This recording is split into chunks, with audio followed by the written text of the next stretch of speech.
എനിക്ക് വേണ്ട മോളെ. അത്യാവശ്യത്തിന് ചെലവിനുള്ള കാശൊക്കെ എന്റെ കയ്യിലുണ്ട്. ഇത് വയ്ക്കാനല്ലേ ഞാൻ പറഞ്ഞേ, ഇത് തരാനാ ഞാൻ വന്നേ. ഇനി കാശ് തരാനായിട്ട് ഇങ്ങോട്ട് വരണ്ട കേട്ടോ. എങ്ങനെയെങ്കിലും പെട്ടെന്നൊരു മുറി കെട്ടാൻ നോക്ക്. എന്റെ അമ്മ അതൊക്കെ സമയമാകുമ്പോ നടക്കും. അമ്മയുടെ മുഖത്ത് ഇത്രയും സന്തോഷം അടുത്തൊന്നും ഞാൻ കണ്ടിട്ടില്ല. മോശം കാലമൊക്കെ കഴിഞ്ഞു. ഇപ്പൊ നല്ല കാല. എന്റെ 3 മക്കൾ ഇപ്പൊ നല്ല സന്തോഷത്തിലാ. അതിന്റെ സന്തോഷം ഈ അമ്മയുടെ മുഖത്തും കാണില്ലേ? ഞാൻ നിങ്ങളുടെ അഡ്വൈസ് കേൾക്കില്ല. എന്റെ ലൈഫ് നോക്കാൻ എനിക്കറിയാം. എടുത്തോ. ഓക്കെ സർ, പോവാം. നോക്കാം. നമസ്കാരം മാഡം. നമസ്കാരം. പക്ഷേ ഇത് അമ്മ വന്നിട്ടുണ്ട്. കുറച്ച് കിടം ചെയ്യാം. അമ്മേ, എന്റെ അമ്മ അത്യാവശ്യമായിട്ട് സംസാരിക്കാണ്ടെന്ന് പറഞ്ഞ് വീട്ടിലെന്തെങ്കിലും പ്രശ്നമുണ്ടോ? വീട്ടിലൊരു പ്രശ്നമില്ല. നിന്റെ ലൈഫിൽ പ്രശ്നം ഉണ്ടാവുന്നുള്ള പേടി എനിക്ക്. എന്താ വിഷയം? സ്ട്രേറ്റ് ആയിട്ട് പറ. എനിക്ക് ജോലിയുണ്ട്. സൂപ്പർ മാർക്കറ്റിൽ പോയപ്പോഴേ അവിടെ ശ്രീകാന്ത് ഉണ്ടായിരുന്നു. അതിന് അവൻ ഒറ്റയ്ക്കല്ല, ഒരു പെണ്ണും ഉണ്ടായിരുന്നു കൂടെ. പെണ്ണ് ചോദിച്ചപ്പോ ഹോട്ടൽ ഓണറുടെ മോളാണെന്നാ പറഞ്ഞത്. അതിനിപ്പോ എന്താ? നീ എന്താടി സാധാരണ പോലെ പറയുന്നേ? നിനക്കിത് കേൾക്കുമ്പോ ഷോക്ക് ആവുന്ന ഞാൻ കരുതിയത്. ഷോക്ക് അവൻ എന്താ? എന്റെ ശരീരത്തിലൂടെ കറന്റ് പാസ് ചെയ്തിരുന്നോ? ഇപ്പൊ എന്താ അമ്മയുടെ പ്രശ്നം? പക്ഷേ കല്യാണം കഴിച്ച അവൻ എന്തിനാ വേറൊരു പെണ്ണിന്റെ കൂടെ ചുറ്റി കറങ്ങുന്നേ? അവ ഹോട്ടലിലേക്ക് എന്തെങ്കിലും പർച്ചേസ് ചെയ്യാൻ വേണ്ടി പോയതായിരിക്കും. അതിനിപ്പോ എന്താ അമ്മേ? ആ പെണ്ണ് ശരിയല്ല. പക്ഷേ കണ്ടിട്ട് ഒരുമാതിരി ടൈപ്പ് ആണെന്ന് തോന്നുന്നു. ഇത് പ്രശ്നമാവും. ശ്രീകാന്ത് നല്ലവനാണെന്ന് എനിക്കറിയാം. പക്ഷേ എത്ര നല്ലവനായാലും ചിലരുടെ കൂടെ ചേർന്നോ മരം ചുമ്മാതിരുന്നാലും കാറ്റ് വെറുതെ വിടില്ലെന്നാണോ പറയാൻ പോകുന്നത്? എന്റെ ശ്രീകാന്ത് മല പോലെയാ. അവന്റെ മനസ്സ് മാറ്റാൻ ആർക്കും കഴിയില്ല. എനിക്ക് അവന് നല്ല വിശ്വാസമാ. മോളെ, അങ്ങനെ ആരെ അന്ധമായി വിശ്വസിക്കരുത്. അമ്മ അച്ഛന്റെ ഫ്രണ്ടിന്റെ കൂടെ ഷോപ്പിങ്ങിനൊക്കെ പോവാറില്ലേ? അപ്പൊ അതിലൊന്നും പ്രശ്നമില്ല അല്ലേ? ഒറ്റ വീക്ക് വെച്ചിരും കേട്ടോ. അദ്ദേഹം നമ്മുടെ ഫാമിലി ഫ്രണ്ടാ. ഞങ്ങളുടെ വയസ്സ് എത്രയാ? അതുപോലെയാണോ അവര്? അവര് ചെറിയ വയസ്സല്ലേ? തെറ്റ് ചെയ്യണമെന്ന് തീരുമാനിച്ച ഏത് ഏജിൽ വേണമെങ്കിലും ചെയ്യാം. പക്ഷേ നീ ഇങ്ങനെ അന്ധമായി വിശ്വസിച്ച പലരും ചതിക്കപ്പെട്ടിട്ടുണ്ട്. നിനക്ക് അഗതി വരരുത്. നീ ശ്രീകാന്തിനെ നിന്റെ കൺട്രോളിലാക്കണം. ആ പെണ്ണിനോട് കൂടുതൽ അടുക്കരുതെന്ന് പറയണം. അമ്മ വല്ല സീരിയലിലോ സിനിമയിലോ കഥ എഴുതാൻ പോ. നല്ല ഇമാജിനേഷൻ സ്കില്ലുണ്ടല്ലോ. എനിക്ക് എന്റെ ശ്രീകാന്തിനെ നന്നായി അറിയാം. ദേ, ഇനി മേലാൽ ഇതുപോലെ സംസാരിക്കാൻ ഇങ്ങോട്ട് വരരുത്. മോളെ, അമ്മ ഇനി ഇവിടെ കയറ്റാൻ പാടില്ലെന്ന് ഞാൻ സാറിനോട് പറയാൻ പോവാ. പോയി അമ്മയുടെ ജോലി നോക്കിയേ. പുതിയതാണല്ലോ ഇത്.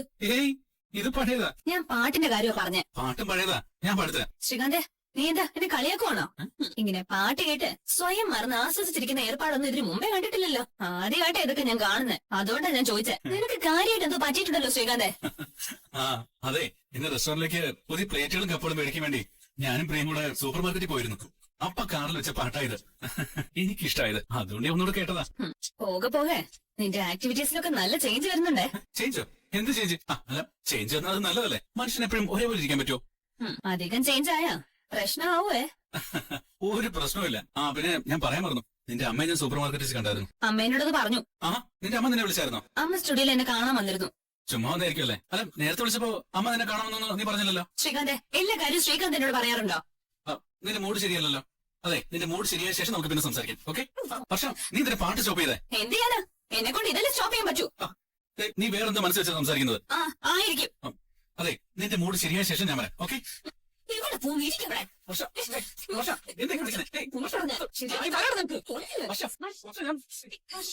എന്തിനാ ശ്രീകാന്തിന് ഇങ്ങനെ അടിക്കുന്നേ? അതിനടുത്ത് ഞാനോട് ചോദിച്ചോണ്ടിരിക്കുന്നേ. എന്താ പ്രശ്നം എന്ന് പറയുന്നില്ല. ചുമ്മാ അടിച്ചോണ്ടിരിക്കാൻ. അതെ, ഞാൻ ഒരു പാട്ട് കേട്ടു. ആ പാട്ടൊന്ന് മോളുകയും ചെയ്തു. അതാണ് നിന്റെ പ്രശ്നം. അതൊന്നായിരിക്കില്ല. ഒരു കാരണമില്ലാതെ വർഷം ഇങ്ങനെ പെരുമാറില്ല. അവിടെ വിഷമിപ്പിക്കുന്ന എന്തോന്നും ചെയ്തിട്ടുണ്ട്. കണ്ട, നീ അവിടെ പോകണ്ടില്ലേ? നീ എന്തോ പ്രശ്നം ഉണ്ടാക്കി. എന്താ വിഷയം? ഇവിടെ വിഷമിപ്പിക്കരുത്, കരയിപ്പിക്കരുതെന്ന് നിന്നോട് ഞാൻ അന്നേ പറഞ്ഞതാ. അല്ല, ഇവക്ക് വിഷമമുണ്ടാവുന്നൊന്നും ഞാൻ അറിഞ്ഞോണ്ട് ചെയ്തിട്ടില്ല. ഒന്നും പറഞ്ഞിട്ടുമില്ല. പിന്നെ എന്തുകൊണ്ട് വർഷം ഇങ്ങനെ പെരുമാറുന്നേ? പറയടാ, നീ എന്തോ ചെയ്തിട്ടുണ്ട്. എന്തൊരു കഷ്ടം ഇത്. നീ എന്റെ അടിവാക്കരുത് കേട്ടാ. പക്ഷേ എന്താ വിഷയം? ഞാൻ കാര്യങ്ങളുടെ പോക്ക് നോക്കിയിട്ട് സച്ചിനോട് പറയാം. അപ്പൊ ആവശ്യമാണെങ്കിൽ കൊടുക്കേണ്ടത് കൊടുത്താ മതി. ശരി, ഞങ്ങൾ രണ്ടുപേരും ഇവിടെ ഉള്ളിടത്തോളം കാലം മോള് പഠിക്കണ്ട. എന്ത് വേണമെങ്കിലും മോൾ ഏട്ടനോട് പറഞ്ഞാൽ മതി. മോളാ? അതെ, മോള് തന്നെ. കളികളി. ഇനി എന്റെ ഒരു കണ്ണ് നിങ്ങളെ ചുറ്റിപ്പറ്റി തന്നെ കാണും. ഒരു കാര്യമില്ലാതെ ഏട്ടനെ കൊണ്ട് തന്നെ തല്ലിക്കാനാ നോക്കുന്നത്. സച്ചിയുടെ കയ്യിൽ നിന്ന് ഒന്ന് കിട്ടിയാലേ ഒരാഴ്ച ഹോസ്പിറ്റലിൽ കിടക്കേണ്ടി വരും. ഇങ്ങനെയാണ് നിന്റെ പോക്കെങ്കിലേ ഉടനെ നീ ഹോസ്പിറ്റലിൽ കിടക്കും. ഞാനിത് എന്നാലും എന്തായിരിക്കും ആ കാര്യം? ഒരു പിടിയും കിട്ടുന്നില്ലല്ലോ ഈശ്വര. സുധി, സുധി. ബോസ് മാഡം വിളിക്കുന്നു. സുധി ഉറങ്ങാനാണ് ഇങ്ങോട്ട് വരുന്നേ. എന്റെ ശ്രുതി, കടയിലേക്ക് ഒരു ഈച്ച പോലും വരുന്നില്ലല്ലോ. ബിസിനസ് ആകെ ഡള്ള. പിന്നെ ഉറങ്ങാതെ എന്ത് ചെയ്യാൻ? ഇങ്ങനെ പോയാ ഞാൻ ഇവിടുന്ന് ഉറങ്ങി കുമ്പം കടലാവും. ഞാനും ഉറങ്ങും. ഉറങ്ങുന്ന എന്നെ സേവ് ചെയ്യണ നിന്നെ ഇവിടെ നിർത്തിയിരിക്കുന്നത്. അങ്ങനെ നീ ഉണങ്ങണ്ട. ശരി. എന്ത് പറഞ്ഞാലും ഓക്കെ ബോസ്, ഓക്കെ ബോസ്. അതിന് ഉറങ്ങൂല. സുധി, സുധി വലിയൊരു കാശാരനാണെന്ന് തോന്നുന്നു. അങ്ങോട്ട് പോയി. ആണോ? Paily, hello, welcome sir. വരൂ സർ. എന്താ വേണ്ടത്? ഇവിടെ എല്ലാ ഹോം അപ്ലയൻസും ഉണ്ടോ? എല്ലാ ബ്രാൻഡിന്റെയും എല്ലാ ഹോം അപ്ലയൻസസും നമ്മുടെ ബ്രാഞ്ചിലുണ്ട് സർ. സാറിന് അതിൽ ഏതാ വേണ്ടത്? കുറെ സാധനങ്ങൾ വേണം. കൊറേ സാധനങ്ങളോ? ആദ്യം എനിക്കൊരു കൊട്ടേഷൻ തരണം. Sure sir. സുധി, ആ പാഡ് ഞാൻ എടുത്തോണ്ട് വാ. ഞാൻ എടുത്തിട്ട് ഇപ്പൊ വരും സർ. സർ, മറ്റു ഷോപ്പുമായിട്ട് കമ്പയർ ചെയ്യുമ്പോ ഇവിടെ പ്രൈസ് വളരെ കുറവാണ് സർ. ആണോ? ആ അതെ സർ. ഇവിടെ നിന്ന് വാങ്ങിച്ച സർ ഓൾവേസ് വെൽക്കം. ദാ. പറയൂ സർ, എന്തൊക്കെയാണ് വേണ്ടത്? ഇവിടെ ലേറ്റസ്റ്റ് മോഡൽ ഫ്രിഡ്ജിന് എന്താ വില? സർ ഫ്രിഡ്ജ് ഡബിൾ ഡോറിന്റെ വലുതുണ്ട് സർ, 1,20,000. അപ്പൊ ആ ഫ്രിഡ്ജ് എഴുതിക്കോളൂ. ഇവിടെ 85 ഇഞ്ചിന്റെ TV ഉണ്ടോ? ഉണ്ട് സർ, ഉണ്ട് സർ, ഉണ്ട് സർ, അവൈലബിൾ ആണ്. ഓ, ഒന്ന് അതും വേണം. 85 ഇഞ്ച് സർ. ടോട്ടൽ ഇപ്പൊ എത്രയായി? ഞാൻ നാടിയായിട്ട് പറയാം സർ, നമുക്ക് ഇരുന്ന് സംസാരിക്കാം. സർ വരൂ. ഓക്കെ. സർ ഡിസ്കൗണ്ട് കഴിച്ച് 11 lakhs ആവും. ഓ, അത്രേ ആയുള്ളൂ. ഞാൻ പറഞ്ഞില്ലേ സർ, ഇവിടെ മറ്റുള്ള ഷോപ്പിനെ അപേക്ഷിച്ച് പ്രൈസ് വളരെ കുറവാണ്. സാർ ഇന്ന് പേയ്മെന്റ് ചെയ്താൽ നാളെ തന്നെ സാധനങ്ങൾ ഡെലിവറി ചെയ്യാം. ഇന്ന് പേയ്മെന്റ് ചെയ്യാൻ പറ്റും. അടുത്ത 7-ാം തീയതി പേയ്മെന്റ് ചെയ്യാം. അതിന്റെ പിറ്റേ ദിവസം സാധനങ്ങൾ ഡെലിവറി ചെയ്താൽ മതി. 7-ാം തീയതി എന്തെങ്കിലും വിശേഷ ദിവസമായിരിക്കും അല്ലേ? ഫോർ എക്സാമ്പിൾ സാറിന്റെ ഹൗസ് വാമിംഗ് അങ്ങനെ എന്തെങ്കിലും? ഏയ്, അന്നല്ലേ നറുക്കെടുപ്പ്. നറുക്കെടുപ്പോ? അതെ, ഞാനൊരു ലോട്ടറി ടിക്കറ്റ് എടുത്തിട്ടുണ്ട്. അതിന്റെ നറുക്കെടുപ്പ് 7-ാം തീയതിയാ. 1-ാം സമ്മാനം 5 കോടി. എനിക്ക് അടിക്കുന്ന ഒരു ജോത്സ്യം പറഞ്ഞിരുന്നു. സുധി, അപ്പോ പോക്കറ്റിൽ 10 രൂപ പോലും ഇല്ല. ലോട്ടറി അടിച്ചാ വന്ന് വാങ്ങാൻ വേണ്ടിയാണ് കൊട്ടേഷൻ എടുത്തതല്ലേ?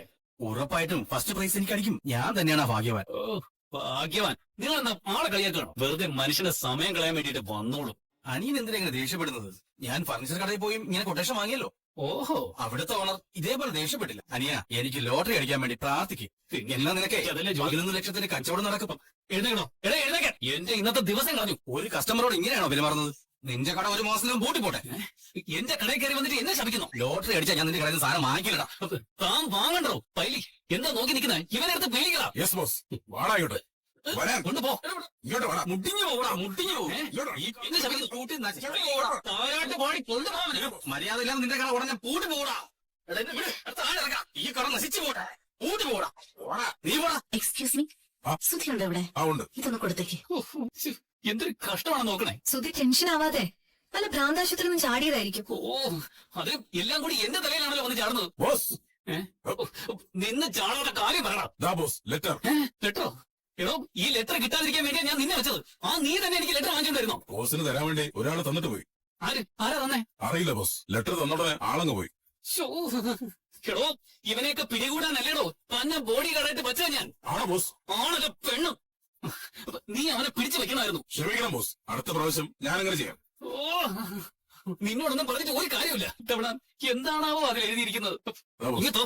മിസ്റ്റർ സുധി, നിനക്ക് ലെറ്റർ കൊടുത്ത് വിടുന്ന ആളാരാണെന്ന് അറിയണ്ടേ? അദ്ദേഹം, അതായത് ഞാൻ പെരികമന ദേവീ ക്ഷേത്രത്തിലുണ്ട്. ബ്ലാക്കിൽ വൈറ്റ് ഡിസൈനുള്ള ഷർട്ടാണ് ഞാൻ ധരിച്ചിരിക്കുന്നത്. നിനക്ക് എന്നെ കണ്ടുപിടിക്കാൻ കഴിയുമെങ്കിൽ കണ്ടുപിടിക്ക്. നീ തീർന്നോ? സുധി, വാ പോവാം. ക്ഷേത്രത്തിൽ പോയി നോക്കാം. അത് സുധിയെ പറ്റിക്കാൻ വേണ്ടി ആരെങ്കിലും എഴുതിയതായിരിക്കും. എന്തിനാ വെറുതെ പോയി സമയം കളയുന്നത്? അവൻ അവിടെ തന്നെ ഉണ്ട്. ഇല്ലെങ്കിലേ ഇങ്ങനെ ഒരു കത്ത് കൊടുത്ത് വിടില്ല. ഇന്ന് അവന്റെ കഥ ഞാൻ തീർക്കും. കൈലി, നീ വാ, സുധി വാ. അവന്റെ കറുത്ത കളറിലെ വെള്ള ഡിസൈൻ. ഇത് നവീൻദാസിന്റെ പണി തന്നെയാ. സുധിയോട് അവനെല്ലാം പറയൂ. അതിനായിരിക്കും ഇങ്ങനെ ഒരു ലെറ്റർ കൊടുത്തുവിട്ടത്. ഇവൻ ഇതുവരെ ഇറങ്ങിയില്ലേ? എടാ പൈലി, എന്താണോ നോക്കിയിരിക്കുന്ന? ഇറങ്ങി വേണോ? ഇറങ്ങാൻ പറ്റുന്നില്ല ബോസ്. പറ്റുന്നില്ലേ? ഇറങ്ങാൻ പറ്റുന്നില്ല. എടുക്കേണ്ടി വരുമോ?